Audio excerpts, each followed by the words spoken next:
Tertúlia. Meu boa tarde aí para todos e todas.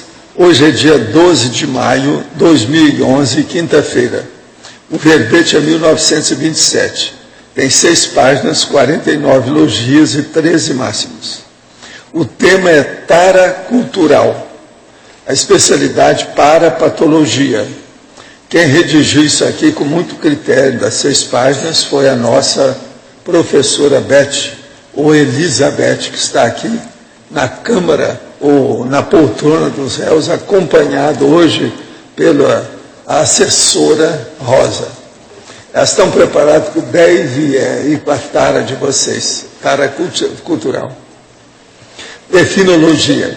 A tara cultural é a anomalia comportamental assimilada e fortalecida pela repetição e fixação de conceitos, conhecimentos, princípios, valores, ações, hábitos, costumes, atividades, rotinas, usos e modelos, evidenciando compulsão, obsessão, cacuete, vício, deformação moral ou perturbação intraconsciencial de consciência ou grupo de consciência, em consequência do contingenciamento genético, paragenético e heranças culturais. Olha, ninguém pode reclamar dessa definição, ela está super abrangente, profunda aí. O holopensene pessoal antifisiológico. A tara cultural associada à genética.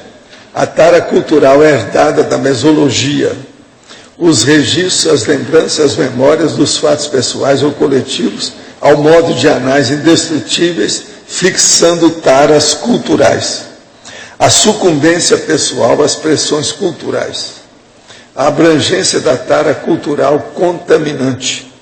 O apego pessoal aos convencionalismos escravizantes. A inclinação para o pior. Os conceitos distorcidos da realidade.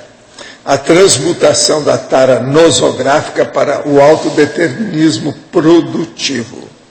Os efeitos da paragenética sobrepondo-se à genética e à mesologia. Agora, na argumentologia, nós temos a caracterologia com várias características dos portadores de tara cultural. São 10 ao todo que ela mostra. Na taxologia, tem 13 categorias bem definidas de conhecimento inútil. Isso amplia o conceito de tara cultural. Na outra caracterologia, tem, na geopoliticologia, 2 classificações de condições sociológicas específicas, ampliando o entendimento das taras culturais. Tem o contexto brasileiro e o contexto internacional. Na remisiologia, destacamos 5 verbetes dentre os 15 apresentados. Aberração antifisiológica, fascínio pelo grotesco, idiotismo cultural, taxologia das falhas, e vício da formação cultural. Frase enfática. A superação da tara cultural grupal depende da reformulação pensênica pessoal para, através do exemplarismo, predispor a consciência às libertações das interprisões interconscienciais. Quais efeitos a hereditariedade cromossômica e a mesologia têm sobre você? Qual nível de tara cultural você ainda identifica nesta vida intrafísica? A bibliografia tem 15 itens, 15 fontes bibliográficas. Questionamento. As armas são bagulhos energéticos porque são fabricadas para matar? Ou só passam a ser bagulho energético depois de serem usadas a primeira vez? Não. As armas são bagulhos energéticos conforme o local que elas estão e com quem elas estão. Por exemplo, você quer mais bagulho energético que a arma na mão de uma criança? Então é preciso examinar isso com calma. Quer bagulho energético maior do que a arma dentro da sala que a pessoa pratica a TENEPS? Isso é bagulho energético. Agora, a arma, em tese, antes de mais nada, ela é bagulho energético. Vamos considerar então depois. O que se passa? Não, o homem é policial, então ele precisa da arma. Outra, a tatuagem é negativa, pois é marca energética de um momento que estamos passando e sempre que olharmos para a tatuagem, nesse dia, virão à mente todas as emoções energéticas do momento, ou o desenho da tatuagem de fato é que é o problema. Não, o processo é o seguinte, é que a sua pele ela é muito séria, a pele. Eu já expliquei aqui, por exemplo, se você passa determinada medicamento tópico em cima da pele, aquilo é absorvido, conforme o caso, é igual uma injeção no músculo. Agora veja, você tampa aquilo e faz uma ilustração com a tatuagem. É um negócio totalmente antifisiológico. Isso não está correto. Por isso tem, às vezes, tatuagem que cria problema, vocês sabem, dá uma série de condições aí muito bravas. Além do processo do constrangimento. É muita gente tatuada que tem constrangimento. Alguns tentaram tirar, não tem jeito, porque o negócio era grande demais. O raio laser tira, mas até um certo ponto. Agora, para você, Beth, professora, favor esclarecer, dando exemplo, se possível. Página 9, Código Elogio, os códigos grupais de vitimização.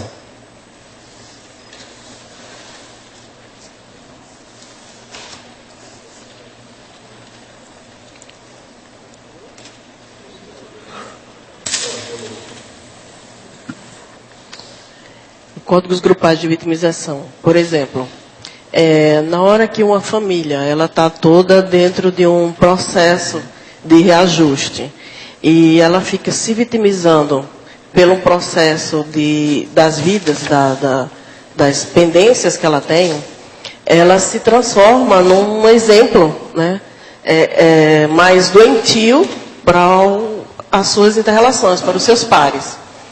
E fica dando manutenção, de alguma forma,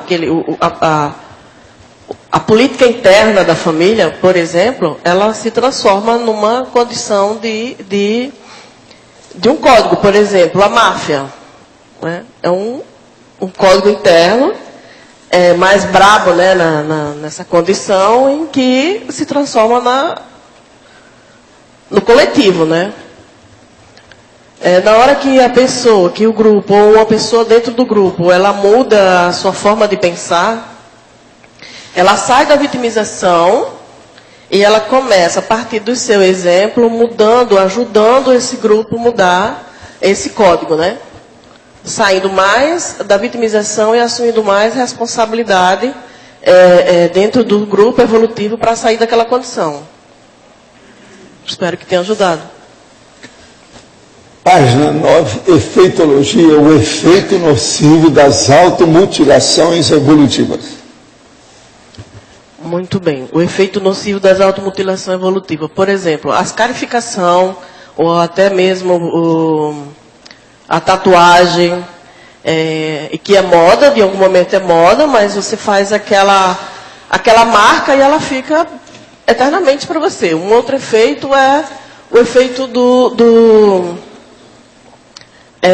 suicídio também, né? Quando você faz se promove, autopromove uma condição dessa, ela fica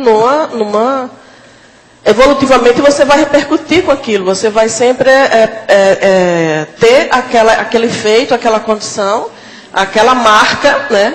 Para você, com você. Agora você está um charme, com o cabelo e a roupa azulada lá, ó. Aquilo ali estão te ajudando hoje, hein? Coisa séria. Obrigada. Gente, eu queria falar que hoje nós temos aqui a nossa psicóloga das Orópicas, que é a Silvia, que está lá em cima, lá. Essa aí já nos ajudou muito há muitos anos. De vez em quando ela sai da Europa e aparece por aqui.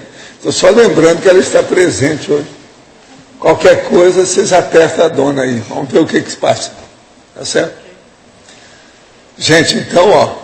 A Elizabeth está aqui, esperando vocês. Onde é que estão as metralhadoras? Pode entrar. Acho que todo mundo está com medo da tara cultural. Né? Sabe por quê? Deve ter alguma coisa atrás, né? Deve ser algum complexo de inferioridade, algum recalque, uma inculcação. Então essa é a hora de rever o quadro. Estão com medo de enfrentar.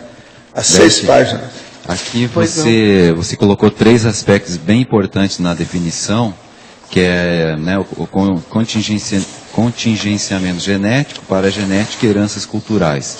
O que você acha que mais pesa nesse contexto aí, dos 3? Dos 3? Dentro da questão da tara cultural. Por exemplo, vamos usar um exemplo bem básico, que é o álcool, né? O alcoolismo. Você vem com a predisposição pela genética, né? Se não houver, e a mesologia que você está envolvido, ela pode reforçar e ter um efeito na paragenética. Então, quando você volta, se você volta para uma outra vida, encontrar essa mesma mesologia, aquilo ali vai dando um reforço. Então, eu entendo que a vida intrafísica seja a mais séria, né? No sentido do reforço com relação à mesologia, né? Por exemplo, muitos de nós aqui somos de curso intermissivo. Como é que você acha que o curso intermissivo ele pode minimizar essa questão? Mesmo sabendo que às vezes a gente nasce numa família com aquele mesmo problema nosso, a gente precisa superar. Você já chegou a avaliar o peso disso, do curso intermissivo, nesse contingenciamento? Aí positivo, no caso, né? Sim. Na hora que você está fazendo o curso intermissivo, que você vai vir, possivelmente numa família que tenha essa questão, você deve, né? Penso eu que eu também devo ter feito isso, algumas vacinas que não entrei, né? Por exemplo, o alcoolismo, de novo, né? Mais uma vez. Ter a predisposição, eu desenvolvi no curso intermissivo, algumas vacinas que não entrei no grupo. Também o tabaco, também o fumo, de uma forma geral, né? Eu penso que devo ter acionado algumas vacinas para não entrar na mesologia. A mesologia nesse aspecto não me contaminou. E com isso, com a convivência dentro do próprio grupo, foi reforçando o não. Eu fui reforçando o não, né? Isso não me pertence mais, isso não me atrai, e claro que eu não quero mais isso. Ajudando também o grupo a ver isso como exemplo, né? Prejudica a saúde, e aí vai tantas consequências, né? Então eu vi isso bem de perto.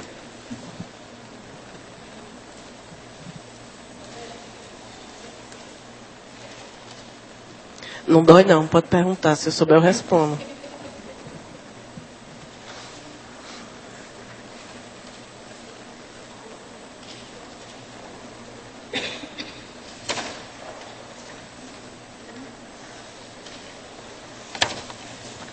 Elizabeth? E aí, Pedro?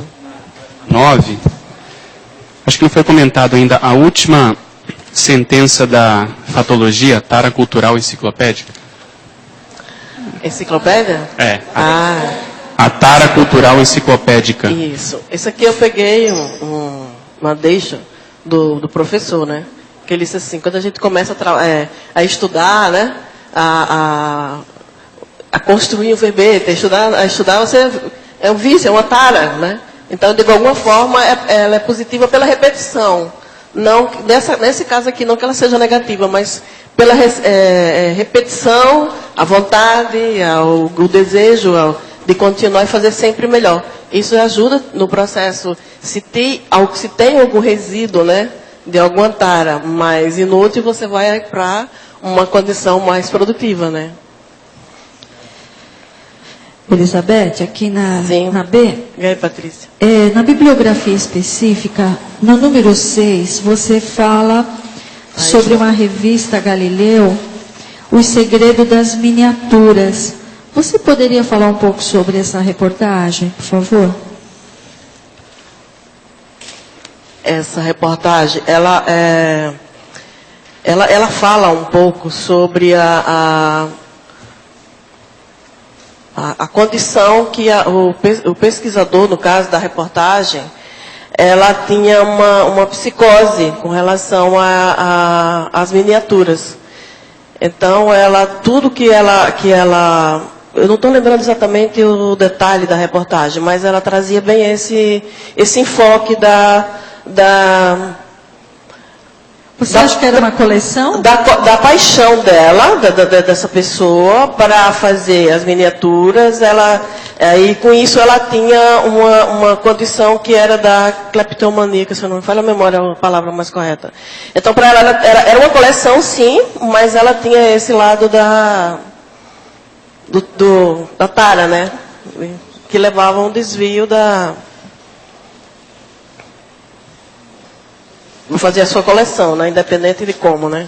Tá. Aham. Parabéns pelo verbete, viu? Obrigada. Muito bom. Beth, aqui no B, por favor. Megapensenologia. Você podia expandir mais esse megapensene? Inexiste sociopatia autodiagnosticada. Olha, esse demandou muito debate, muito interessante aqui da minha preceptora e de um amigo nosso que era o Luiz Ferreira. Ele disse, não é muito forte, mas eu preferi deixar, porque assim, nesse nível de patologia, para o doente, para a pessoa, ela não vê que está errada. Para ela é uma verdade, é uma realidade, para ela está certo o que ela está fazendo. Entende? Então, assim, inclusive tem até uma... Não sei se vocês viram essa coleção aqui, ela traz um estudo, né? Mentes criminosas, né? Ela traz um estudo em que pesquisadores dos Estados Unidos, fazendo um levantamento sobre os serial killers todos, e ele vai contar a história que no começo da pesquisa eles encontraram pessoas desse nível de doença e eles diziam que me prendam, senão eu vou matar de novo. Né? Me prendam, senão eu vou matar de novo. Então eles começaram a ver que o nível de manipulação que eles tinham não tinha nada a ver com estar se diagnosticando que está errado ou que está fazendo... Era a forma de manipular as pessoas, os policiais, toda aquela estrutura, né? Para que ele pudesse como eu diria assim, ter divulgação, ter publicidade da história dele. E não que ele estivesse se diagnosticando como um doente, por exemplo. Entende? Então, assim, quando a pessoa está nesse nível de doença, ela não tem esse nível de entendimento de autodiagnóstico, estou doente e quero me curar. Para ela é tudo verdade, é certo, é absoluto. Está correto o que ela está fazendo. É bom o que ela está fazendo. Entendeu? Ela não tem ideia que está prejudicando o outro, um grupo de pessoas também, como consequência. Eu entendo essa colocação sua. Agora, eu realmente acho, eu duvidaria dessa palavra inexiste. Eu acho uma coisa muito forte mesmo. Aqui, ó. Megapensene. O que tem? A palavra inexiste? Eu uso 1000 vezes isso. Nesse contexto. Aí agora isso é com ela aí, né? A sociopatia autodiagnosticada não existe, quer dizer, está certo. Quando a pessoa fala, é o que o Luiz falou, né, para ela, está certo. Está falando para tirar a chantagem. Me prenda, porque senão eu vou matar mais um. Uhum. É loucura. Não acho que esteja tão fora, não. Está certo. Pode ser. Beto, letra B. Bom, né? Diga aí. Página 8, fatologia. Uhum.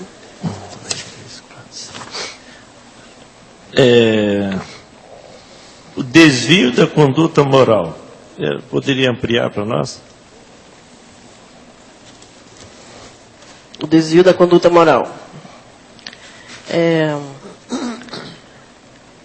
O desvio da conduta moral, a gente pode usar o exemplo dos nossos políticos, né? O correto, por exemplo, o caso mais recente aí, que é o da merenda escolar, né? É correto eles se comprometeram, os políticos, de dar todo o apoio, de ajudar de todo um processo da educação de base. Na hora que eles fazem esse tipo se compõem nessa conduta, de fazer negocinho, de dar o tipo de merenda para as crianças, ele está desviando a conduta dele de responsabilidade política. Então, na hora que ele está se comportando dessa forma, ele está agindo errado e dando exemplos também, né? Erradamente, nesse sentido. É comum a gente observar pessoas que vivem no meio bastante corrupto e ele não se contaminar com aquelas pessoas que o rodeiam. Observamos também que às vezes ele sai, deixa as coisas do jeito que estão, denuncia e recebe uma punição, vamos dizer, isso é muito comum no meio do funcionalismo público, quando ele denuncia esses desmandos e repercute para ele quando ele não está bem assessorado, bem com os documentos todos em mãos. Porque a máquina, a estrutura, né, a máquina política, de alguma forma, ela é muito grande, se ajudam muito, né, nessa condição. Então, eles não, na hora que é uma minoria, né, que está fazendo uma denúncia e não faz uma denúncia da melhor, o mais correta possível, a tendência é a maioria enrolar, né, em sucumbir, esquecer, fazer de conta que não. E na condição da pessoa que está vendo tudo aqui, ela não vai ser conivente se ela está entendendo um pouco mais de ética, né? Ela vai tentar fazer alguma coisa, senão, tchau, a gente se encontra por aí, né? Obrigado. Em nossa cultura patológica atual, onde se encontra o maior ignorantismo total? Aonde se encontra o maior ignorantismo total? Olha... Eu tenho algumas ideias, vamos ver as suas. Né? Olha, dentro do nosso exemplo lá, que nós estamos abordando, aqui, nós damos 3 exemplos aqui, né? Um é aquele do colecionador de armas, que vai usar, né? O outro é uma condição mais com relação aos filmes, e os filmes pornôs pedófilos de criança. E aí eu venho assim, pensando e refletindo sobre a educação. Quando a educação ela não é dada da melhor forma possível, a educação de base, o efeito ele vai ampliando aí ao longo da vida e das várias fases da vida, né? Em seguida, nós temos um segundo exemplo, que é a dos líderes, né, dos fanáticos.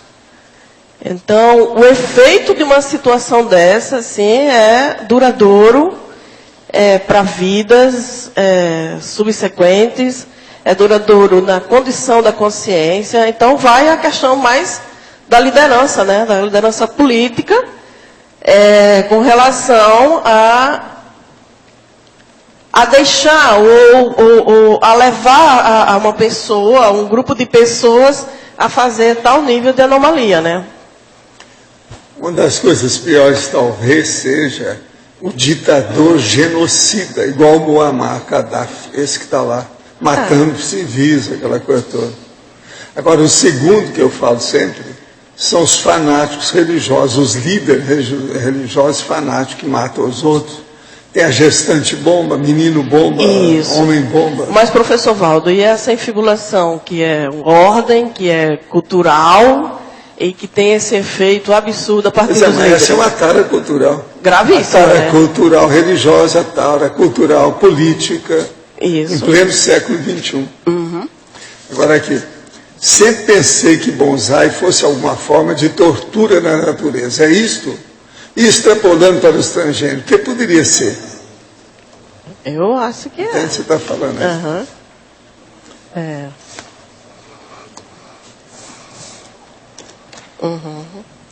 Eu acho que é sim.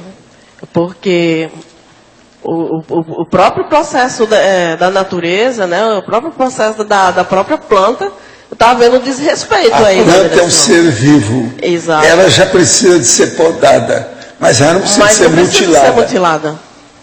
Poda e mutilação não é a mesma coisa. São diferentes. São detalhes, né? Aí é que vem a racionalidade. Ajustar. E a mutilação... Agora, transgênico. Se estudar. Aprofundar mais. A vida é dura. Betty, Osvaldo aqui aqui acima. Osvaldo. Gostaria que você expanda dois conceitos. O primeiro deles, na fatologia, na página 9, que diz, na primeira linha, a manifestação crassa da imprudência consciencial. E depois eu gostaria que você expanda o conceito na sinergimologia, o sinergismo, falta de cognição, pressão social.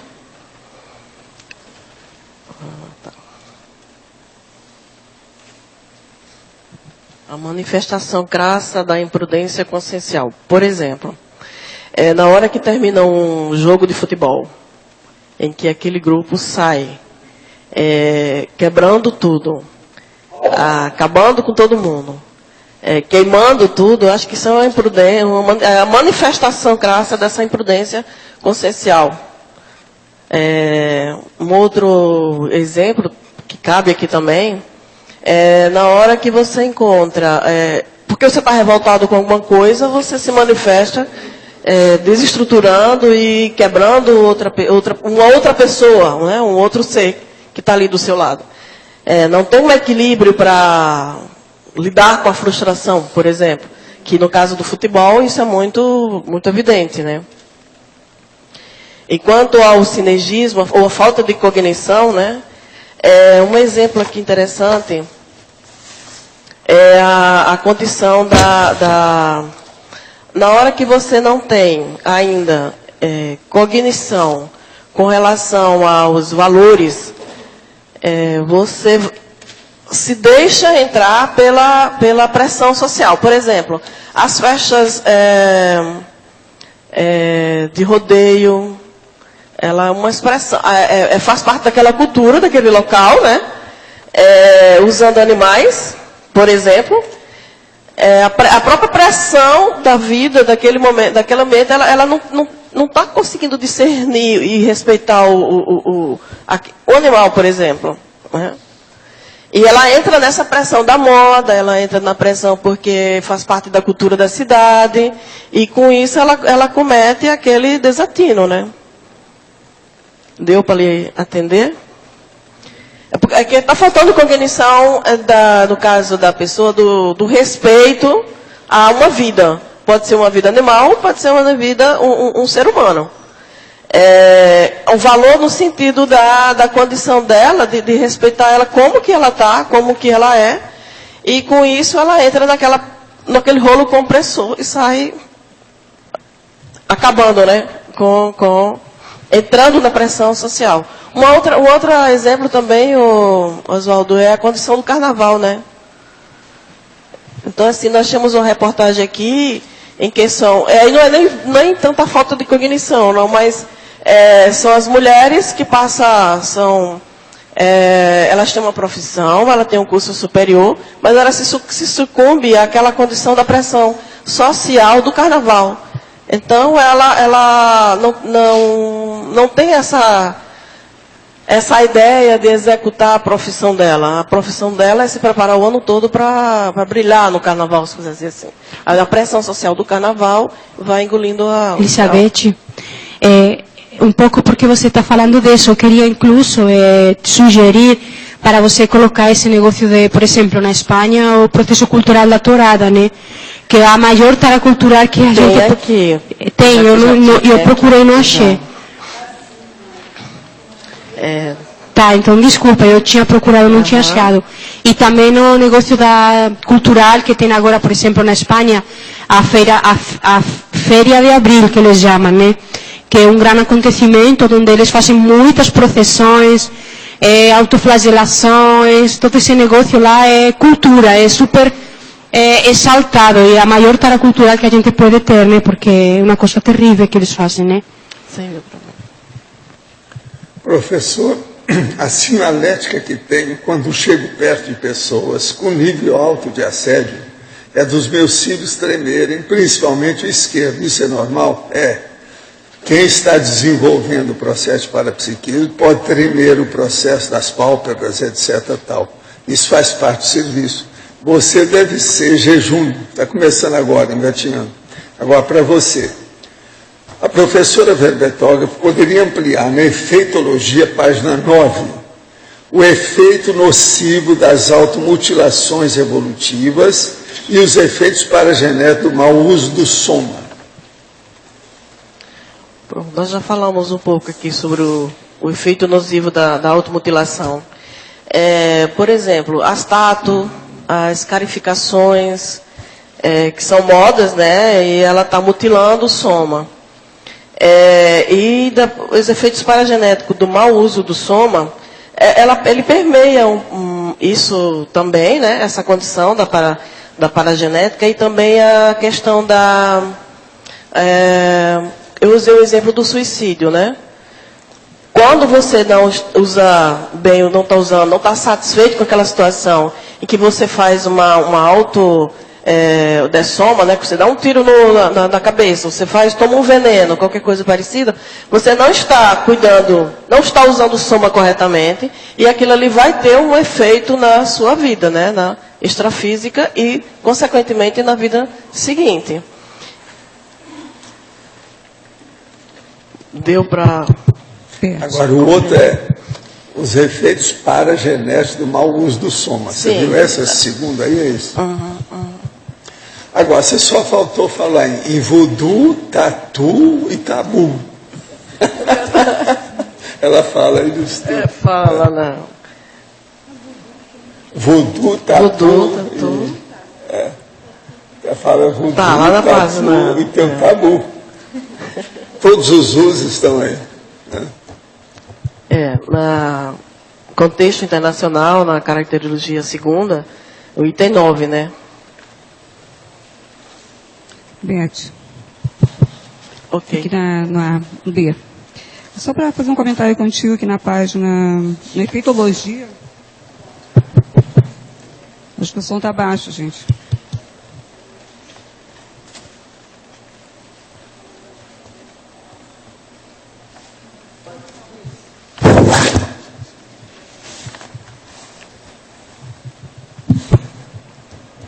Agora, falar em tatu, só aproveitando aqui um parênteses, eles dizem que a pessoa com tatu não tem nada a ver com tatu, que tem que ver com a topeira. Mas é uma coisa que ainda não está decidida. Estão estudando ainda. Entende? Tatu é tatuagem. Agora precisa de ver. Não tem nada a ver, não. O negócio é com a topeira. Não é o tatu. Então eles consideram que o tatu é mais inteligente que a topeira. Então deve ser isso, né? Fala aí, Lídia. Então, na página... Da seleção também. Página 9. É comigo.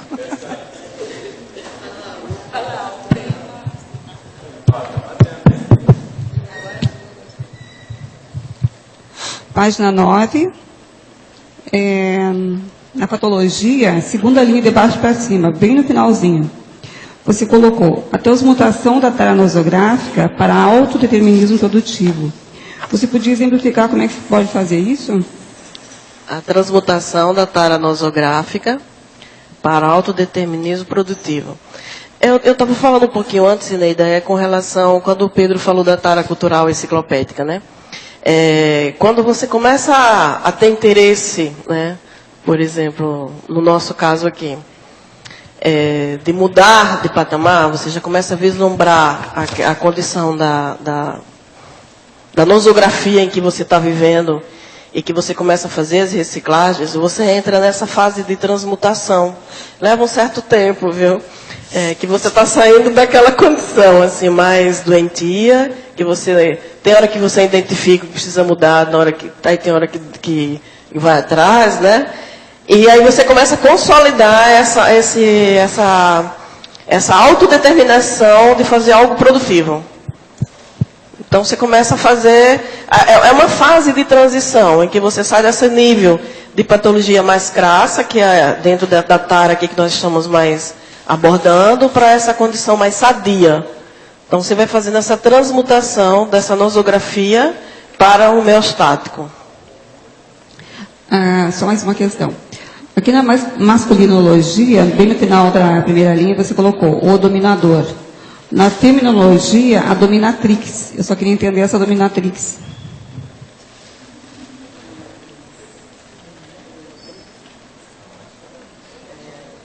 Beth, Marilza aqui. Pode. Ela está respondendo. Desculpa. Ele está falando da ecologia, dominador. Dominador da masculinologia. Isso. Na feminologia, dominatrix. Eu queria entender por que dominatrix. Ah, tá. Mas é só a forma mais chique de dizer dominadora. E também o processado masoquismo. Isso. O que é? Eu não entendi. Dentro do viés do sadomasoquismo, tem uma personalidade que ela usa esse nome, né? Ela se denomina dessa forma, a própria estrutura do personagem, na hora que ela está fazendo, envolvida nessa condição, é que ela usa esse nome. Ah, tá bom. Obrigada.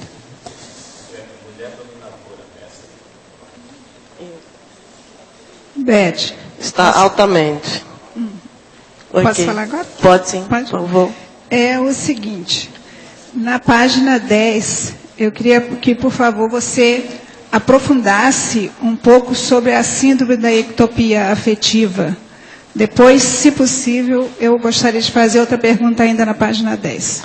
Tá. A síndrome da ectopia afetiva é uma seção lá no livro, que são os amores errados da vida, né?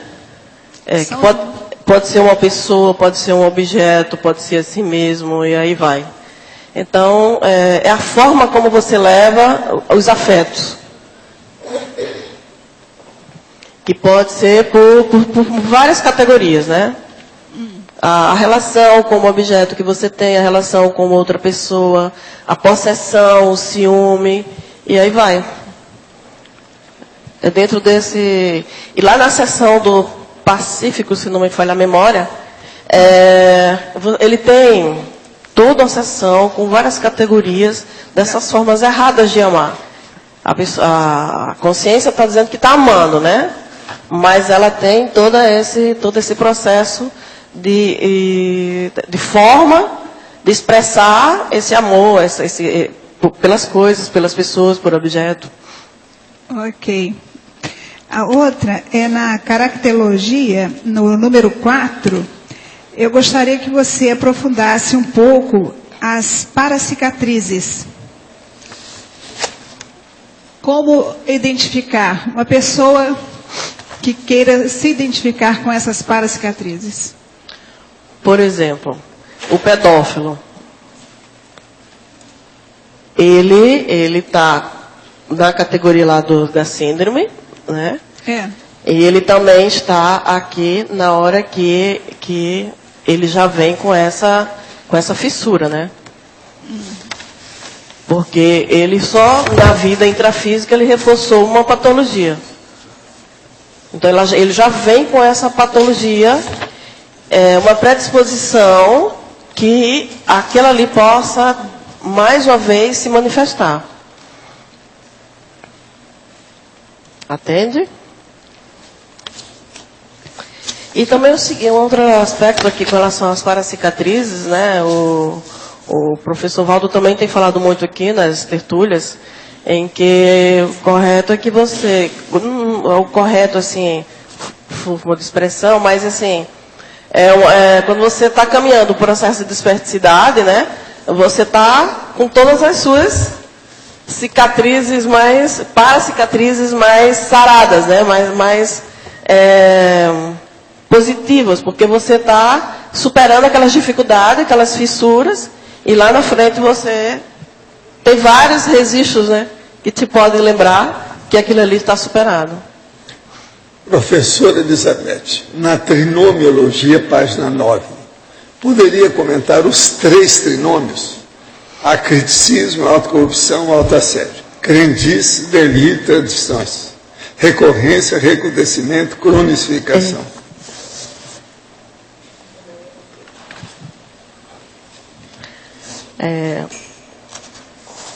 Na hora que você não tem crítica nenhuma, né? O processo da autocorrupção te leva ao autoassédio, né? Então, na hora que você está com um nível de autocorrupção além da média, de qualquer nível, né? Ele te leva ao autoassédio. E também as crendices, delírios e tradições. Por exemplo, um exemplo nosso, que a gente pode ver assim de muito próximo, é com relação às religiões. Então, por exemplo, o Círio de Nazaré. Vocês já ouviram? É uma tradição no norte do Brasil, né? Que leva aquelas pessoas todas ao delírio daquela realidade que eles estão vivenciando, e é uma crendice para eles. Vão entendendo que aquilo ali, segurando aquela corda, é alguma coisa de vantajoso, né? Não sei para quem, mas tudo bem. Estão se matando ali, estão se mutilando ali de alguma forma. E a recorrência. Então, assim, na hora que essa consciência, vamos usar exemplo lá das pessoas que estão lá envolvidas, naquela crendice lá com relação ao Círio de Nazaré. À medida que eles vão repetindo aquilo ali, eles vão entrando no piloto automático. Então, vai se cronificando aquele nível de patologia. E eles estão se achando, né? Achando que aquilo ali é o mais correto, é o mais produtivo para aquela realidade em que eles vivem. Na fatologia, página 8, 7ª linha, poderia ampliar o item os cacuetes culturais?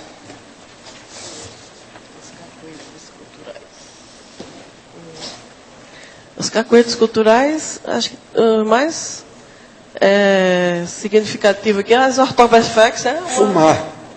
Fumar, a droga, né?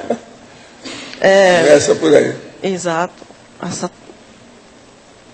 Agora, em neossinapsologia, página 9, a necessidade das neossinapses morais não seria melhor neossinapses cosmoéticas? Isso aí é igual só para você saber. Página 9, neossinapses. Das neossinapses morais. Está tudo certo. Não tem nada errado. Mas não, isso aí Mas é opinião. Mas ainda não é assim. Ainda não está nesse... ela está talhada Pode ainda. ser morais, está tudo certo. Em relação às pessoas que utilizam a música para a realização de suas tarefas diárias, tanto a música ambiente quanto os headphones, ficando o tempo todo estimuladas pela música, isso seria considerado uma tara cultural? Esse ato é benéfico? O que você acha? Depende da pessoa, da música, depende do ruído. Do ruído também, né? Da no mínimo ela está... né? Ela está introspectiva, dependendo da música. Ela pode estar ouvindo a música que vai levar ela a uma situação mais grave, né? Isso é muito relativo aí, de cada caso, dependendo da pessoa e da música que está sendo usado para quê. Cris? Beth, na página 9 eu queria voltar lá na neossinapsologia. Na sua observação, o que mais favorece essas neossinapses morais? O que mais favorece? O que desencadeia, o que propicia? Eu penso assim, Cris, que a saturação daquele momento em que você se encontra. Então, assim, você está saturado daquele nível de doença, né? E você quer fazer diferente, quer saber diferente, quer ter um movimento de sair daquela condição. Então, ela vai procurar conviver com pessoas mais sadias, procurar mais conhecimento.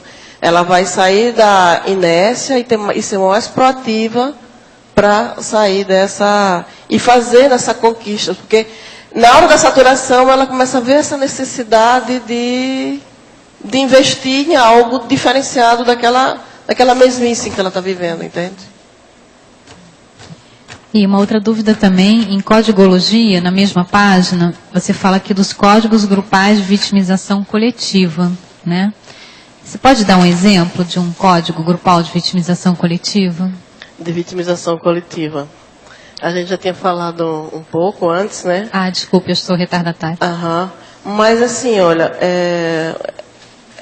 eu estou usando o exemplo do grupo familiar, né? Em que ninguém me ama, ninguém me quer, todo mundo é vítima, né? O cosmo é que é o errado, né? Então, ele vive naquela mesmice, naquela condição. Então, na hora que um elemento daquele grupo, né, ele começa a ver diferente, trazer a responsabilidade para si, ela começa meio que já dando o primeiro passo para reverter essa condição. Calma, né? Aí, peraí, vamos pensar, né? Quanto que você contribuiu para isso, por exemplo? É um questionamento que vai ajudar bastante esse grupo aí, aos poucos, saindo dessa condição. E desmistificando e tirando e se desfazendo desse código, né? É porque a tendência que eu vejo é ver assim uma retroalimentação, né? Quer dizer, o grupo ele vai cultivando cada vez mais esse sentimento da vitimização, não é isso? E aí aquilo vai tomando proporções assim. Aí a minha segunda pergunta, eu acho que é essa que você respondeu, né? Como que rompe com esse processo de vitimização grupal? Tem um exemplo lá no Nordeste, lá no Rio Grande do Norte, é que houve assassinato de um membro de uma família por outro membro de outra família. Então, e assim ficou. 1 ano, 2 vezes, 3 por ano, um matava um, outro matava um, outro matava outro. E assim, todo mundo era vítima, cada um dentro do seu, né, do seu viés, da sua estrutura, até que um elemento de dos grupos, era um adolescente, ele resolveu mudar aquela situação. E aí começou a mexer, ter contato com o grupo que ele tinha mais amizade, porque eles se escondiam um do outro. Que se encontrasse podia ter mais uma dessoma ali, né? E eles fizeram um pacto de ajuda aos grupos afins, né? Não, você toma conta do lado, toma conta de cá, a gente vai fazer aqui entre os males o menor, fizeram uma missa de reconciliação. Então já foi um primeiro passo para sair daquela condição aí, né? Tão doente da forma que estava. Beth, na página 12, contexto internacional. Você podia falar mais um pouquinho sobre o item 3, brain fart?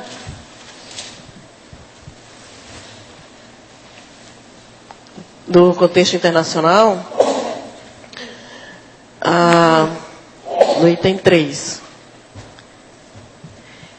Aqui nós tentamos trazer a condição como nós estamos falando da sociologia, né, de uma forma geral, e as doenças mais graves, que é essa condição que é um tipo de doença, que o nome dela é cérebro de bicha, né? No Brasil ela tem esse nome. Ela acontece mais na África, abaixo do Saara, em grupos reurbanizados. Então, dentro ele não se encontra um peixe fora d'água. Então, tem o processo daquela realidade em que eles tinham tão primitiva para o processo da reurbanização. Aí vem a condição, como consequência, a hipocondria, todo mundo é sempre doente, mais doente, vai atrás e entra um processo de uma ansiedade generalizada por não saber lidar com aquela nova realidade, né, com aquela nova condição em que eles se encontram. Aqui também no Brasil nós temos algumas situações assim. O indígena na área urbana, lá em Manaus, isso é muito comum.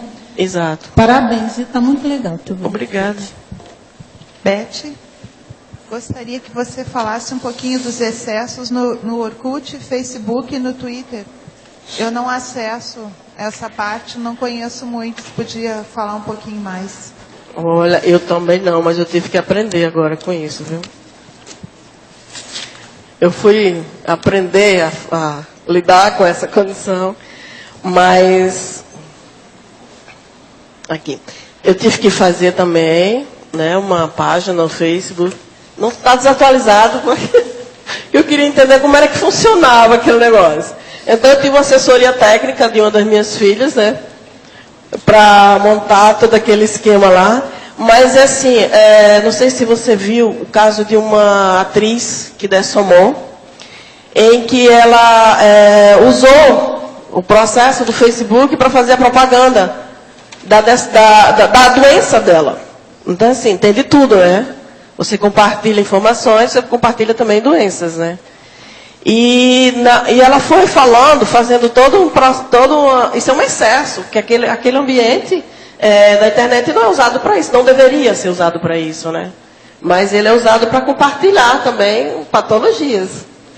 E no caso dela, ela vinha avisando, dando os detalhes, dando as nuances de que o suicídio poderia acontecer, e o excesso desse nível, dessa condição de fazer divulgação, não tem controle para ver o nível de patologia e tentar mudar alguma coisa, fazer alguma coisa antes que aquilo acontecesse. Não, então ela falava muito da adessoma do namorado dela, que foi nas mesmas circunstâncias em que ela cometeu. Então, é um tipo de excesso. E também tem o caso, um outro exemplo de excesso, é quando usa essa forma de comunicação, de relação social, né? Quando para fazer propaganda de namorado que terminou, vídeos, né, das garotas, das meninas, seminuas, provocante, e situações em que não muitas vezes não é autorizada aquela publicação. Entende? Ok. Outra pergunta. Durante a fase que você estava fazendo o verbete, você sentiu alguma pressão extrafísica? Teve algum fato marcante nesse processo? Muita. Mas foi interessante porque eu estava vendo. Esse verbete tem uma história interessante. Ele caiu na minha mão pelo sorteio, naquele primeiro momento em que o professor Valdo estávamos lá no auditório, em que ele fez o sorteio, né? E eu terminei com esse aqui bem bonzinho. E na hora ele estava sem a especialidade. Eu cheguei para ele e perguntei, professor Valdo, está sem especialidade, qual é a especialidade? Ele, muito didático, ele disse, o que é que você acha? Acho que mental som ficaria bem. E eu acreditei. E fiz, achei o máximo, a paixão de se conhecer, a paixão de buscar o conhecimento. Aí fui e entreguei para ele. Ele olhou para mim e disse assim, você é bobo ou você é assim mesmo? Eu digo, estou começando a desconfiar que é os dois. E daí ele disse a patologia. Aí eu vi que ele usou a didática de primeiro estudar o sadio para suportar o doente. O doente. Às vezes é preciso. Danado. Me pegou. E como é que eu não vi isso antes? Mas olha, o verbete está muito bem feito. Obrigado. Trabalhou bem. Um grande elogio. E como estaria o extrafísico nesse ambiente com essa explanação do verbete? Para falar a verdade, é como se eu estivesse olhando e entendendo o meu biotério, meu grupo, as circunstâncias em que eu vivi, né? Não sei se vocês sabem, mas eu sou do Nordeste do Brasil, né? Nesta vida.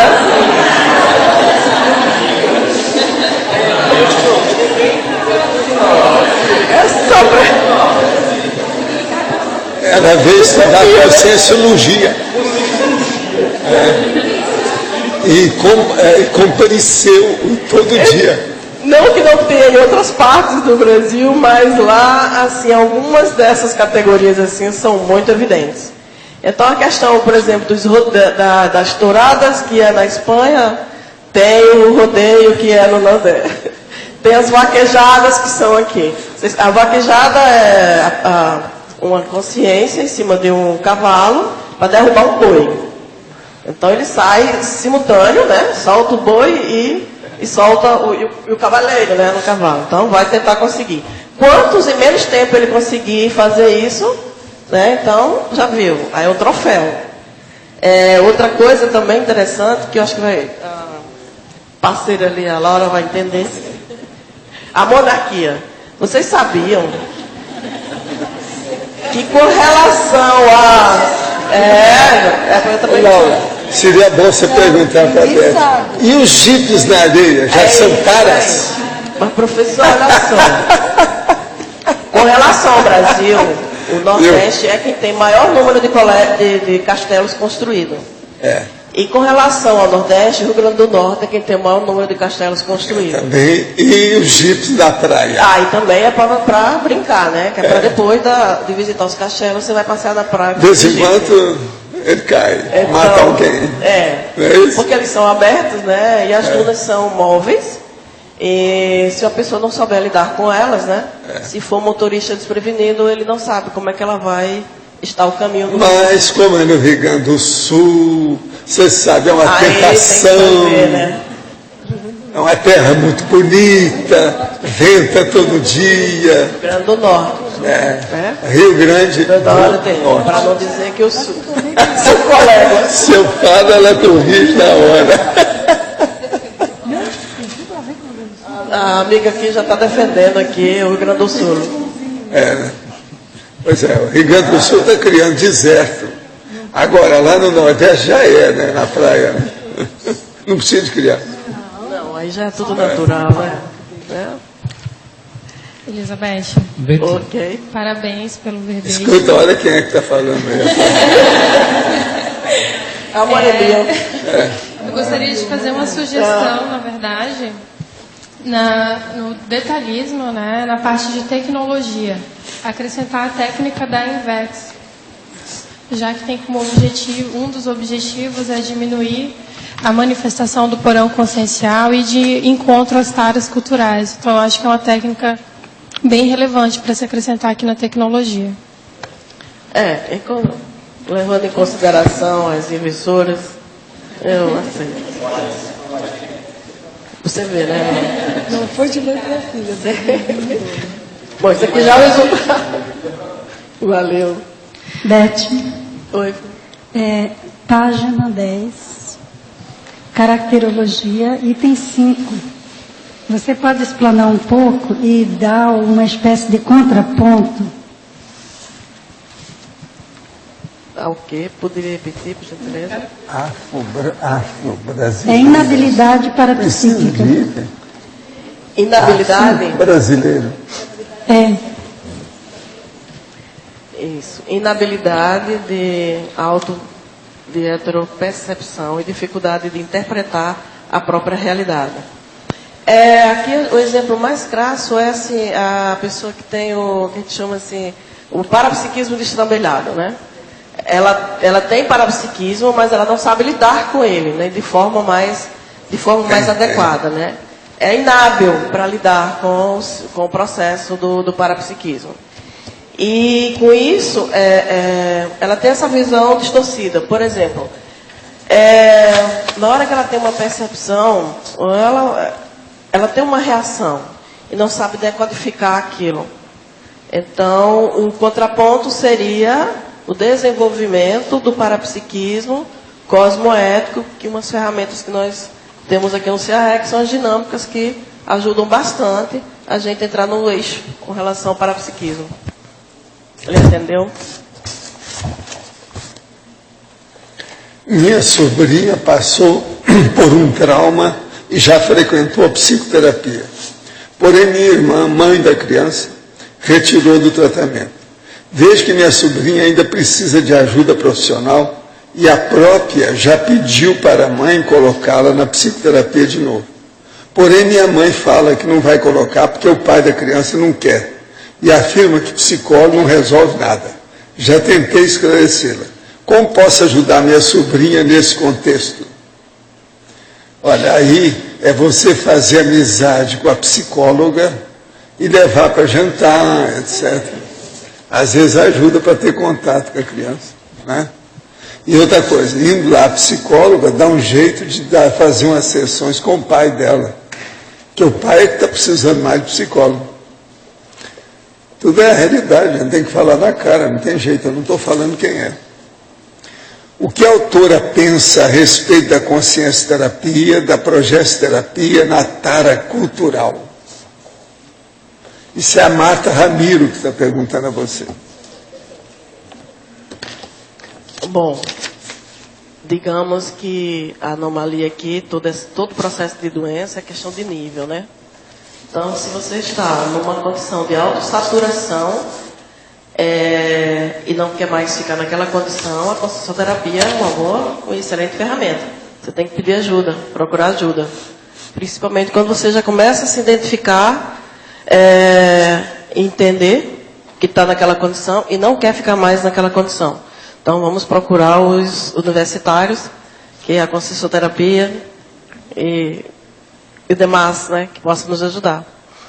Cara verbetógrafa, em sua opinião, poderia ser incluído na categoria de tara cultural o fato da maior parte da humanidade considerar a vida humana como única vida e a morte biológica como definitiva? Ou estaria mais para mega idiotismo cultural? Isso é do Carlos Sprenger.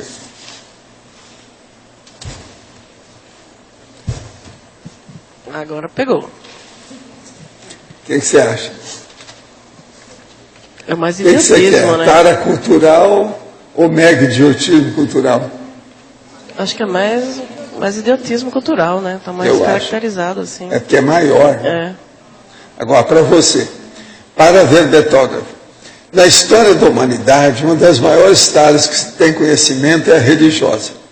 Baseado na religião, os homens têm cometido crimes impensáveis, ao exemplo da condenação à fogueira e atos de terrorismo extremistas. Na taxologia, página 11, caberia também entre as taras já relacionadas a citação da tara cultural religiosa? É interessante, mas ela tem aqui em alguma forma aqui.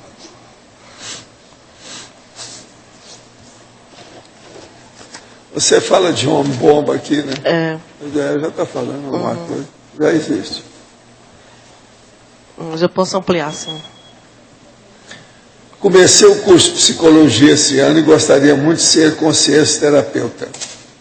Entretanto, estou em dúvida se devo continuar por muitos motivos. O senhor poderia dar sua opinião?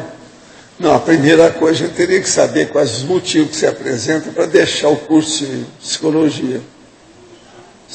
Saber, não posso chutar. Psicologia é um grande curso, ajuda muita gente. Vai melhorar muito. Quem começa a melhorar melhor? A pessoa. Quando começa a estudar, é a própria pessoa, é o próprio estudante. De modo que tinha de saber por que você quer deixar. É uma moça que está falando isso. Agora, para você, caracterologia, página 10, item 3. Desordem mental. As vivências fechadas em holopensene patológico sujeitas ao ciclo de retroalimentação da patologia. Poderia comentar? O fechadismo aqui, ele reforça, né? Uma pessoa mais fechada, mais... ela vai fazendo uma retroalimentação na sua doença. E de autoassédio, ela vai fazendo uma retroalimentação da sua doença. Ela não sai daquilo, então ela continua se retroalimentando aquela doença. Muitas vezes é pela mesologia, às vezes é porque encontrou uma situação mais difícil e fica com medo de sair, né, daquela condição. Então aqui, por exemplo, o vício, né? O vício ele cabe um pouco aqui nesse exemplo. Como exemplo, né? Fica a pessoa não consegue sair daquela condição e ela faz uma retroalimentação. E o fechadismo intraconsciencial ajuda muito, reforça essa condição.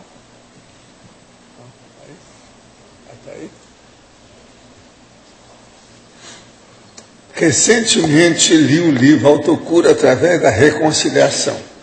E lá a autora ensina a técnica das 100 afirmações positivas. Ela faz uma crítica a livros de autoajuda. Utiliza a técnica diariamente, mas não vejo diferença alguma entre essas afirmações e as afirmações do livro de autoajuda. O senhor poderia comentar sobre o assunto? Agora é com você, né, mano? Prazer. Parece, mas não é igual o Denorex. Tem que ver o nível da intenção da pessoa, porque as técnicas de autoajuda, geralmente, elas são açucaradas, elas são até mentirosas, porque elas não correspondem à realidade da pessoa. Então, a pessoa repete uma coisa que ela realmente não sente. Enquanto que uma técnica profunda de conscienciologia, algo que é realmente para fazer uma reciclagem intraconsciencial, ela corresponde a uma verdade íntima. E isso faz toda a diferença na hora da energia. Não sei se atendeu, mas é diferente.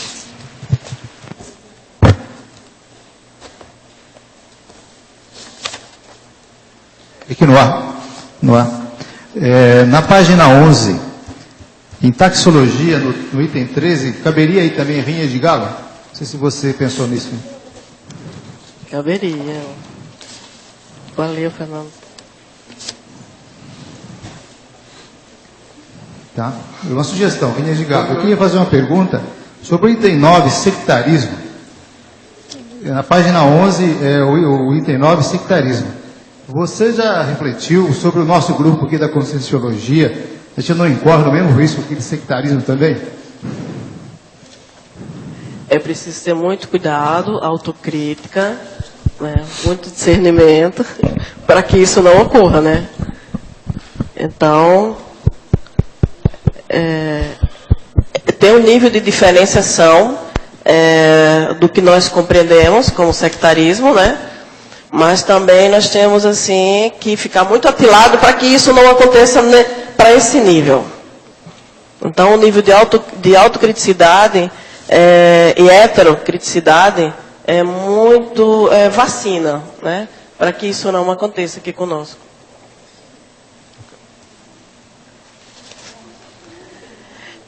A cosmoética não permite, porém a gente sabe que de cosmoética ainda na essência em que ela deveria ser, tem uma distância ainda muito grande para a maioria de nós. Então é preciso sim ter esse nível de criticidade, sim. Discernimento, né, acima da média.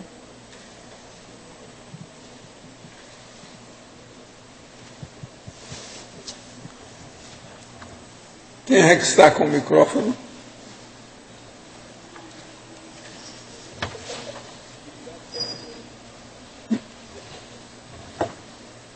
Pode falar, Luiz. Betty, na página 9, na fatologia, na última linha,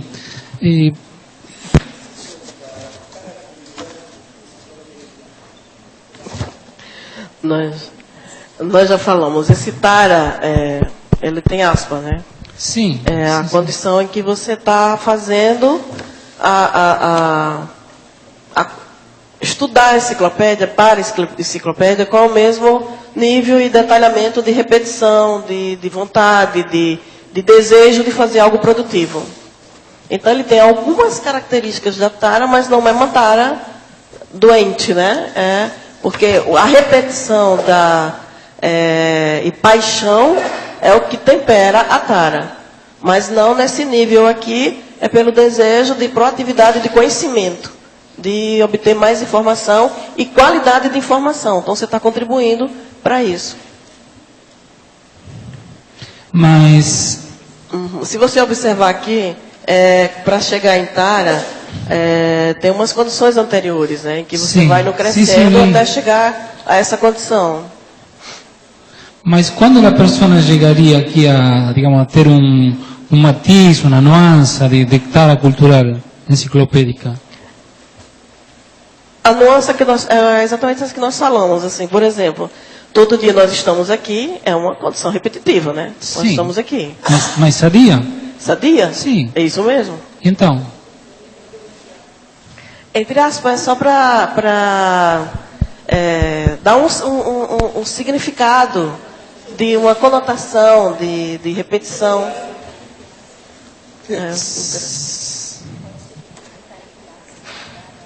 O quê? Botar o quê? Ah, sim, pode pôr. É no sentido mais figurativo, né?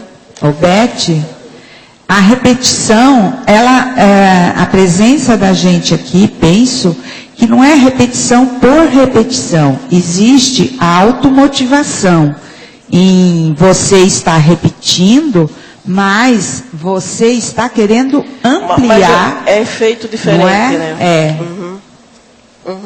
Eu vou pensar que é a melhor forma de colocar para que não haja má interpretação. Agora, a tara cultural enciclopédica é aquela pessoa que junta a opção de tara, então fica enciclopédica.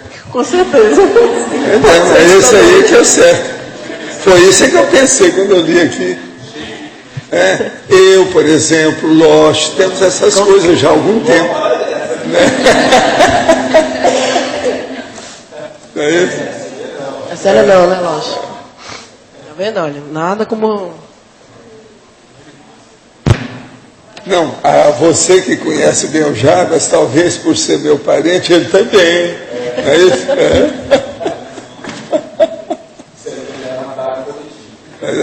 Aí é grupal. como os, Pode falar.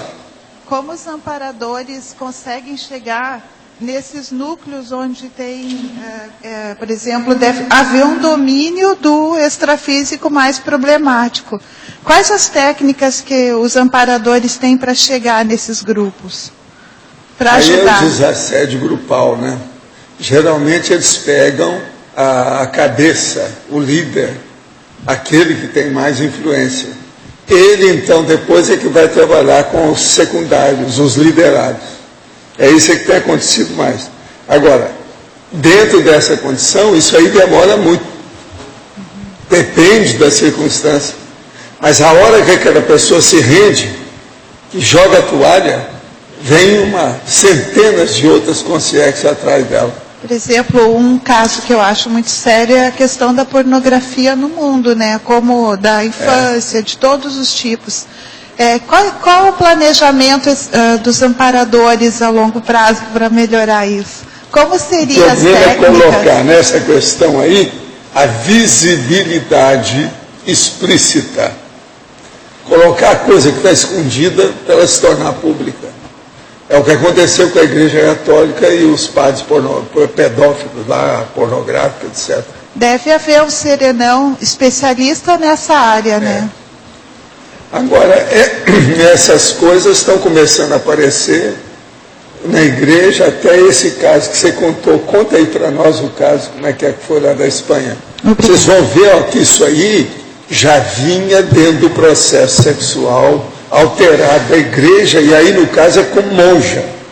Olha bem, monja, quer dizer freira, sora, da Igreja Católica. Então, estes dias apareceram uns titulares na Espanha.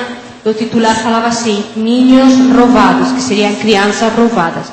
Eles descobriram em 2 clínicas da Espanha, uma em Barcelona e outra em Madrid, que durante os anos decorrentes do ano 1970 ou 75, essas clínicas que eram levadas por monjas católicas, elas tiravam as crianças que na hora nasciam das mães, falavam para os pais que a criança tinha morto e adotavam, vendiam. Eles descobriram que essas monjas estavam milionárias, tinham muito dinheiro, e foi através desse processo da venda de crianças. E curiosamente, uma das minhas irmãs nasceu em Barcelona em uma dessas clínicas. Então, isso chamou muito a atenção, mas se eles descobriram 2, com certeza deve ter muitas mais. Muitas mais. Agora, isso não é fácil, gente. A própria freira falar que a menina morreu, depois pega e vende a criança. Pensa bem, aonde nós estamos, que situação, dentro da igreja,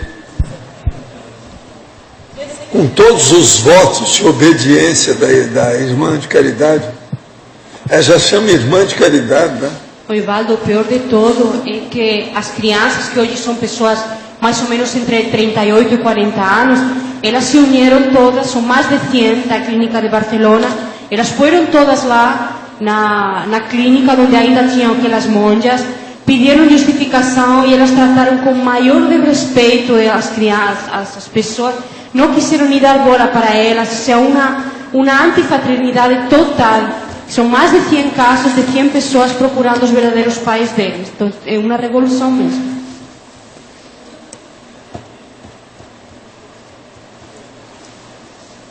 Pode falar. Professor Valdo, na patologia, última linha, o transtorno da personalidade borderline. Ela já traz, essa pessoa traz vários traços na paragenética seculares.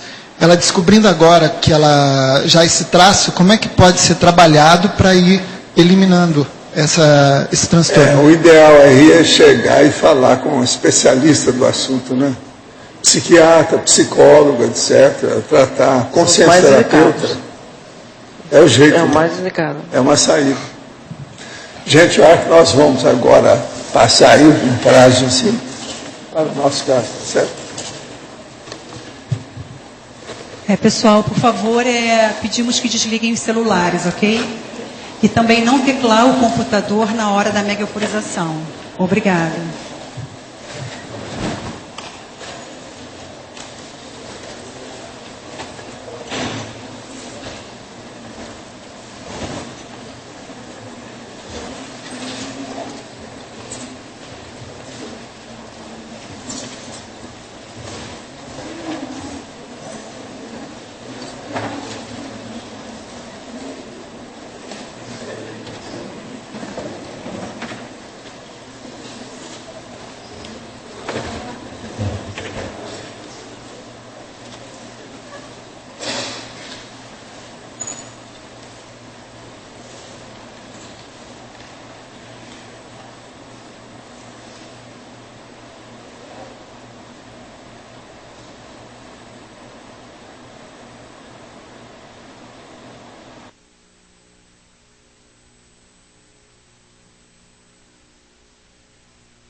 Como é que foi? Uma sensação muito boa. Muito, assim, não sei nem como explicar. No início eu estava bastante nervosa. Isso que a gente chama de euforia, não dá? Meu cardiochakra, assim, parecia que E você pensa bem, isso são 5 minutos, 6 minutos, geralmente. O negócio é instantâneo. Isso é que nós chamamos de taquirritmia.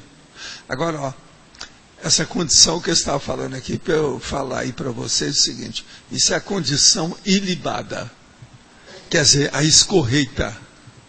Quando chega num nível desse, mesmo que você queira pensar mal, não tem jeito. Não tem. Você está entendendo? Se a pessoa se entrosar direitinho, não tem jeito. Eles até me falaram que é bom escrever um verbete sobre essa condição ilibada. Esse estado escorreito, entende? Que o processo chega num nível que você pode forçar, que você não consegue mudar. O campo aqui está desse jeito, eu senti isso. Eles falaram assim, seria bom você escrever. Isso aí se dá quando a gente tem contato com as centrais extrafísicas, contato com o serenão, às vezes um evoluciólogo, entende? Porque chega num nível que não há processo de retroceder temporariamente. Quando você estiver ali, não muda. Agora, eu senti direitinho aqui no campo. Por isso que eu falei, você pegou os reforços hoje, bravo, sério. Eu falei antes de conversar. Eu disse, tá vendo? O homem aí é um filósofo, ele vive pensando, com energia positiva, a aura dele é toda bacana. Sabe como é que é? Esse aqui, olha, igual o homem do piolho, tudo quanto é detalhe. Quer dizer, o que você queria?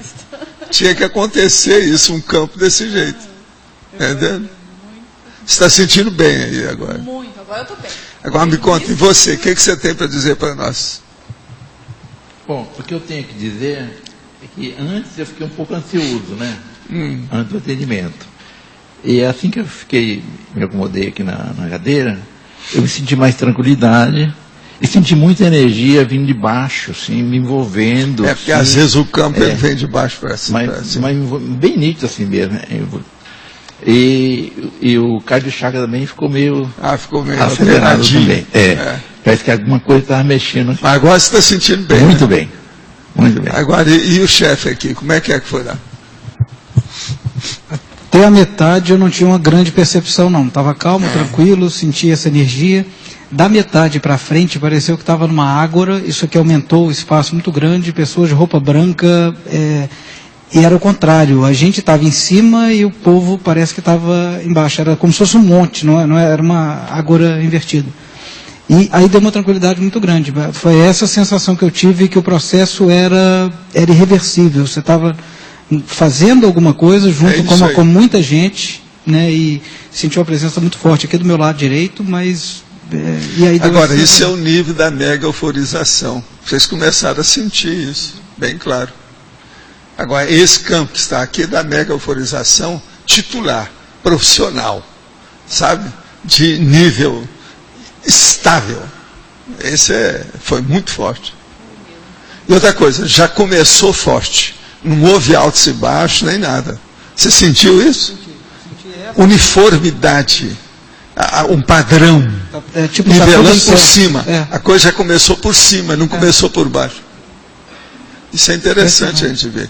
Sabe, cada campo tem um jeito, cada pessoa se reúne aqui, entende? É muito importante isso aí, a gente pensar nisso. A coisa já começar por cima, entende? Hoje foi claro, por isso que chegou nesse nível.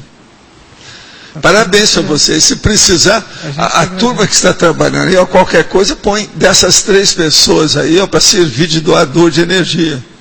A turma da dinâmica, aqui, ó, a cantada, dá uma cantada para esse povo. Eles são bons para isso. Vocês trabalham em alguma dinâmica para ajudar? Não. Nenhum aqui trabalha, né? Você trabalha, né? Pois é, mas vocês dois não. Vocês precisam entrar nisso. Cadê a turma da dinâmica aí? Pois é, Urubu serve aqui os dois, ó. Põe o Ricardo nisso. Ele é pequenininho, mas é brabo. Entendeu? Ele é bom. Não, você está bem. Vocês estão bem. Estão bem. Agora, é bom você trabalhar mesmo como doador. Vale a pena. Porque essas coisas já não chegam assim facilmente, não. E eu queria só frisar uma coisa para vocês, séria. Vocês são 3, junto conosco, para instalar o campo. Para chegar nesse nível de equilíbrio que nós estamos falando, da condição ou situação escorreita, não pode ter nenhum que fale. Entendeu? Não. Como nós somos 4, tinha que ser os 4, tudo igual. Foi o que aconteceu. Então ninguém aqui falhou. Agora, eu acho que quem tem menos experiência é ela. E ela saiu muito bem. Agora, tudo tem sua razão, né? Ela já foi sorteada, sei lá, né? Tu tem razão. Nem esperava. Pois é, tá vendo? Agora, eles querem colocar você para frente por causa da sua energia. Que bom. Você está aí, ó. Está destilando. Se te colocar as usinas, sabe, o Itaipu funcionando e tal, como é que é? Agora, ó, ela vai tomar conta de vocês, a Sandra, tá bom? É bom conversar com ela depois, ela está de olho em vocês. Gente, obrigado, hein? Valeu. Muito tá obrigada. Certo?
Foi interessante.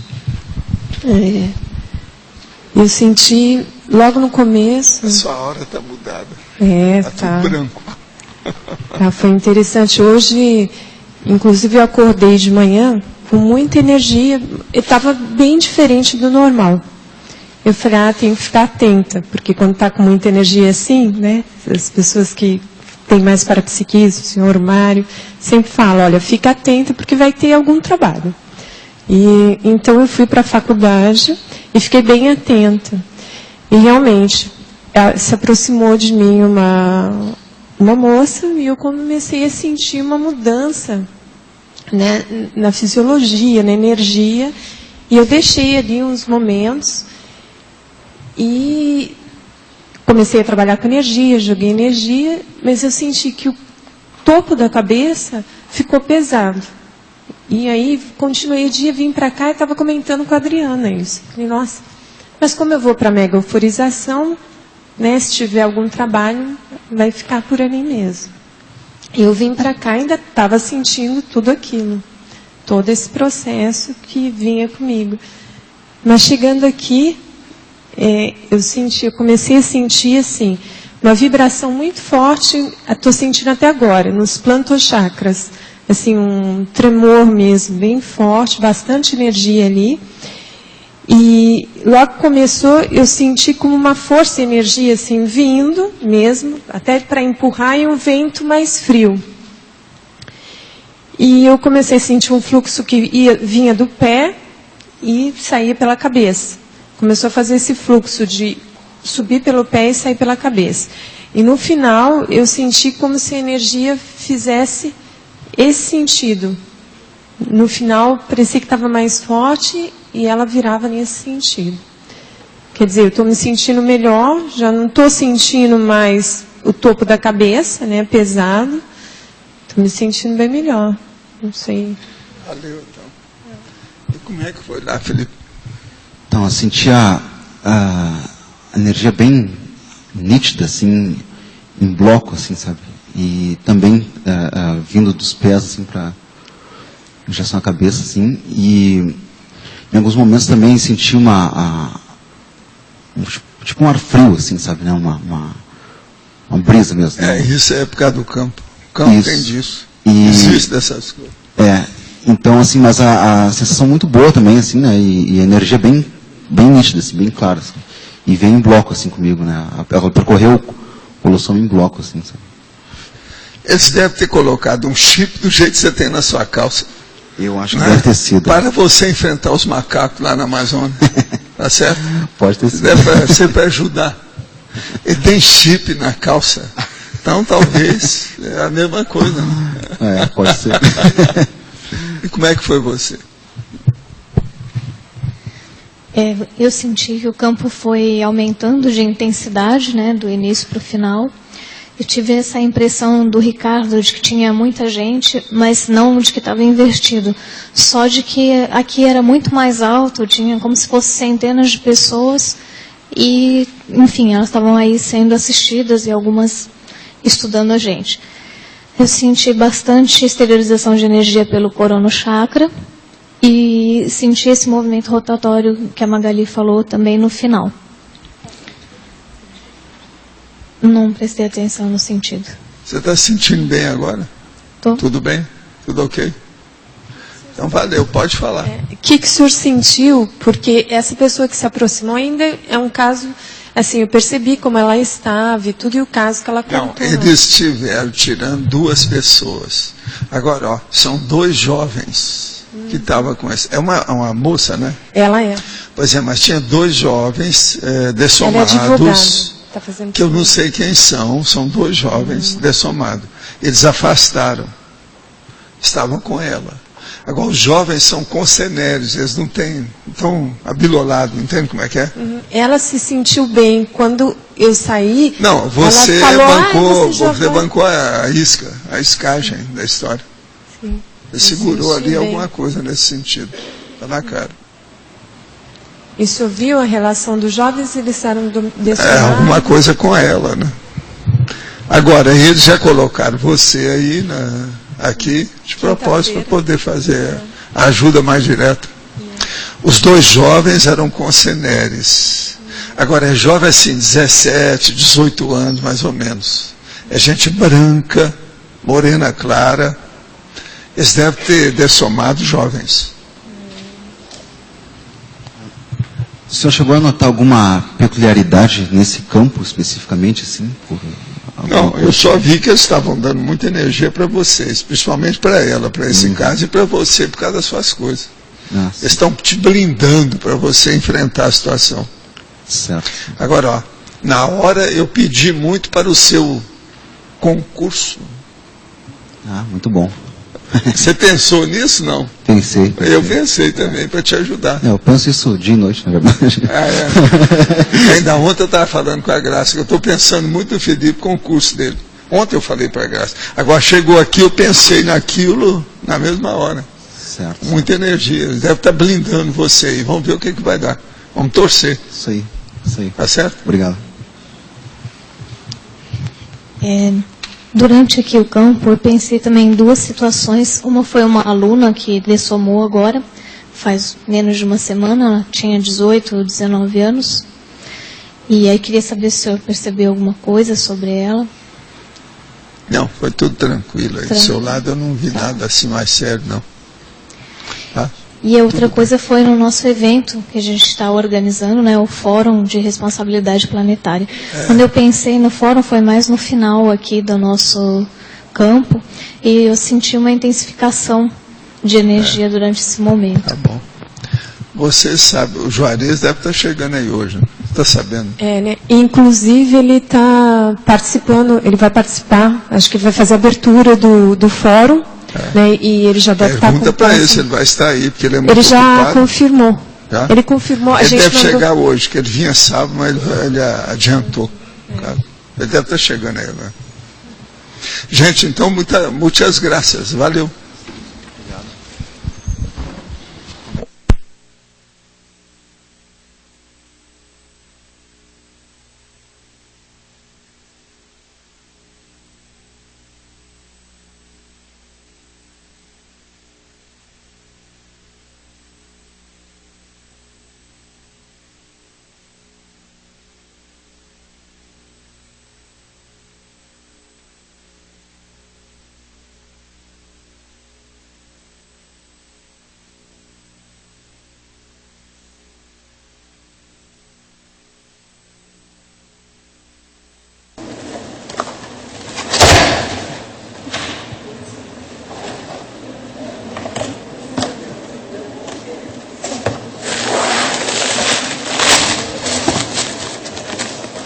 Agora, ó, tem algo importante ou interessante para a gente falar, que é o seguinte: o processo, quando vai instalar um campo, não é bem o problema das pessoas serem conhecidas, não.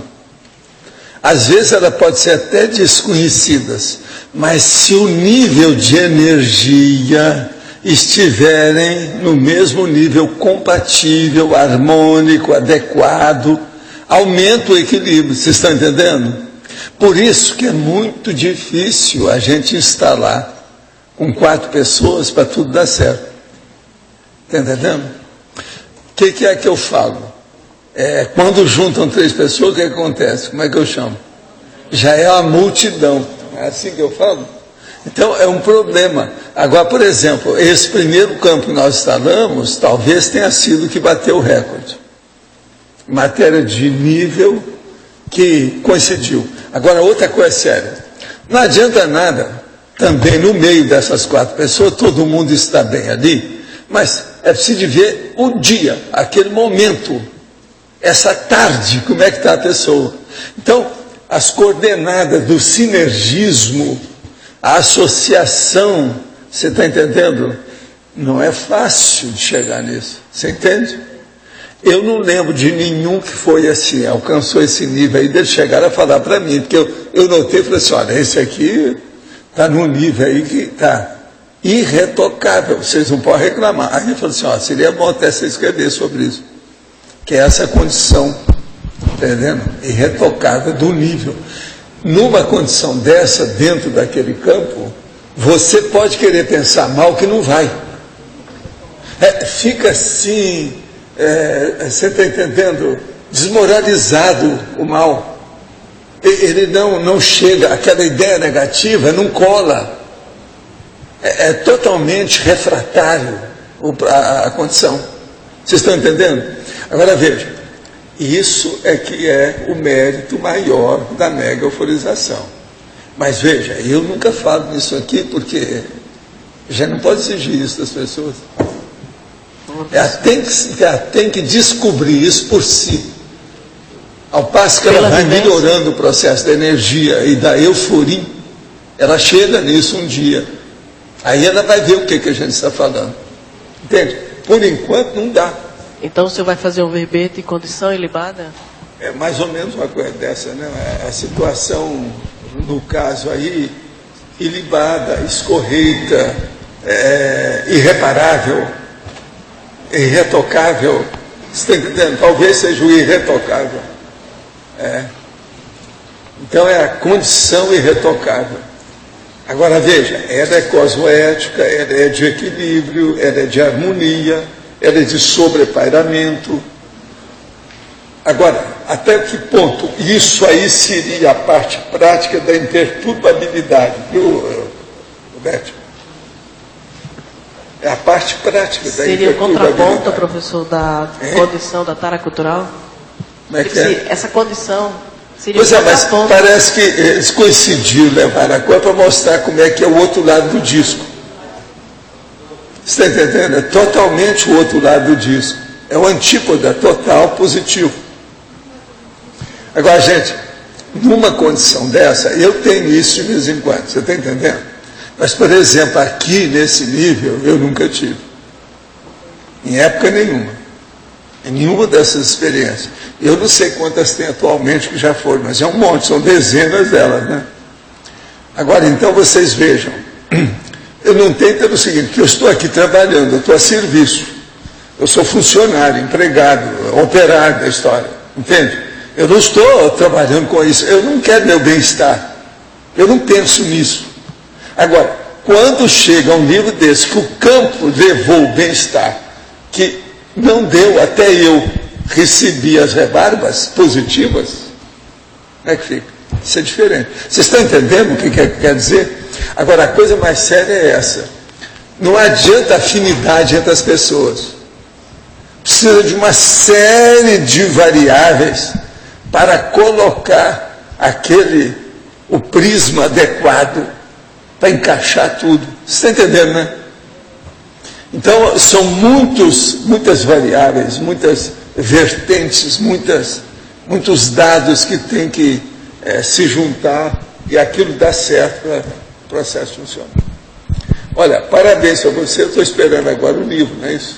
Já está encaminhado, não é isso? Os verbetes no meio do caminho, mas o livro vai chegar então, lá. Então tá, não, isso para você, fichinha. Verbete para você, fichinha, depois desse aí.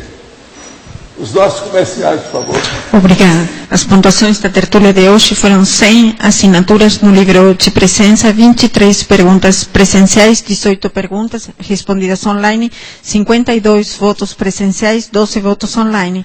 Hoje temos 5 recados: Loge, Congressos Intermissivistas, Kelly, Ciclograma, Neida, Aulas Abertas, Reaprendência, Tiago, lançamento do livro do professor Marcelo, Magali, Fórum Ambiental. E antes, Fernando vai falar sobre os amigos da Enciclopédia. Boa tarde a todos. O programa da Amigos da Enciclopédia vai promover no último domingo do mês de maio, dia 29, o sorteio mensal do programa Amigos. Nós vamos sortear um e-book, um tablet, um Kindle da Amazon. Então, vamos sortear um Kindle da Amazon como o primeiro prêmio aí. O segundo vai ser uma vaga no Simpósio Internacional de Democracia Direta, que vai ocorrer aqui em Foz do Iguaçu nos dias 3, 4 e 5 de junho. Então, quem for sorteado pode participar do primeiro Simpósio Internacional de Democracia Direta. E o terceiro é um livro, Onde a Religião Termina. Então, esses são os prêmios do final do mês. E também, um recado que no próximo domingo, durante a tertúlia, vai ser sorteada uma vaga para o primeiro Simpósio Internacional de Democracia Direta. Então, quem estiver presente aqui no tertuliário e assinar o livro de presença E o teletertuliano que entrar lá no site do simpósio, que é www.simposiodademocraciadireta.com.br, tem uma instrução, manda um e-mail para participar. Então, o teletertuliano que mandar o e-mail e aquele que estiver presente aqui concorre a uma vaga no Simpósio Internacional de Democracia Direta. No próximo domingo, durante a tertúlia. Obrigado. Pessoal, nós gostaríamos aqui de convidá-los para o Congresso Internacional de Intermissivistas, que ocorrerá entre os dias 22 e 24 de julho, aqui em Foz do Iguaçu, no Discernimento.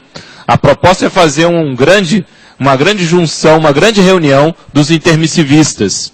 E nós vamos ter, dentre as atividades, um curso dentro do Congresso com o professor Valdo Vieira sobre a condição do intermissivista, na sexta-feira, dia 22. Então vale a pena todo mundo se programar, os teletertulianos, por exemplo, para que nesses dias estejam aqui. São uma série de conferências, atividades, para que a gente possa pesquisar mais sobre essa temática do curso intermissivo. Para mais informações é só ligar diretamente aqui na recepção do CAEC para obter preços, condições e uma série de outras informações. Junto com o Congresso, um pouco antes, nós vamos ter o curso Ciclograma, que a Kelly vai colocar aqui. O curso Ciclograma vai acontecer dos dias 18 a 21 de julho, ou seja, bem antes do Congresso, né, no início da semana. E ele é um curso baseado no verbete 5 ciclos do professor Valdo Vieira, que vai estar abordando essas 5 etapas evolutivas, a questão do curso intermissivo, da TENEPS, do epicentrismo, dispersidade e complexo. Então é uma oportunidade para os interessados para fazerem o seu planejamento no desenvolvimento parapsíquico e pessoal. Okay. Boa tarde a todos. Estamos aqui para divulgar as aulas abertas da Conscienciologia, que fazem parte do Programa para Desenvolvimento de Professores, que é promovido pela Reaprendência. Então, nesse próximo final de semana, gente, nós teremos uma aula, né? Dia 3 de maio, sexta-feira, às 15 horas, sempre com o professorando Felipe Piccolo, com o tema Holossoma. Esses eventos são eventos abertos e gratuitos. No dia 14 de maio, que é o próximo sábado, às 15 horas, nós teremos uma aula especial de proficiência ou de formação de conclusão. O tema será Desenvolvimento Parapsíquico e Interasciencialidade. E o formando será Rafael Steidel. Então, como os eventos são todos gratuitos, prestigiem e participem. Estão todos convidados. Boa tarde a todos. Vamos divulgar agora o curso e palestra gratuita do professor Marcelo da Luz em Curitiba.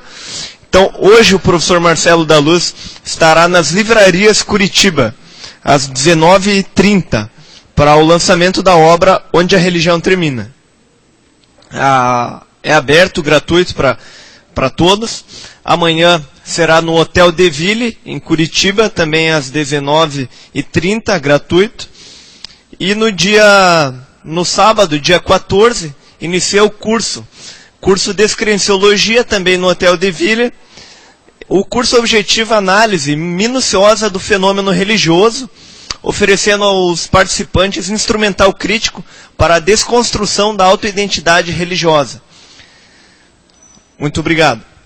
Só para lembrar, gente, que esse evento é uma parceria com o IPC Reaprendência. Para maiores informações, contate pelo telefone 41 3233 5736 ou ainda no e-mail contato@reaprendência.org ou no site www.reaprendência.org. Participem e são todos convidados. Boa tarde a todos. Nós consideramos que é muito importante existir um diálogo cada vez mais intenso entre a conscienciologia e outras áreas do conhecimento. Por isso, nós estamos criando aqui a oportunidade de um fórum de diálogo interparadigmático entre conscienciologia e várias outras áreas do conhecimento.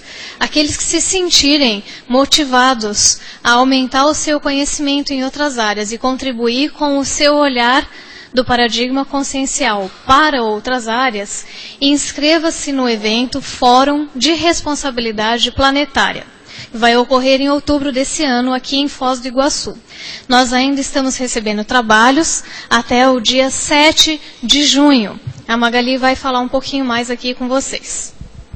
Bom, então o fórum ele vai ser aqui no Discernimento, a partir do dia 28, 29 e 30 de outubro, né, de 2011.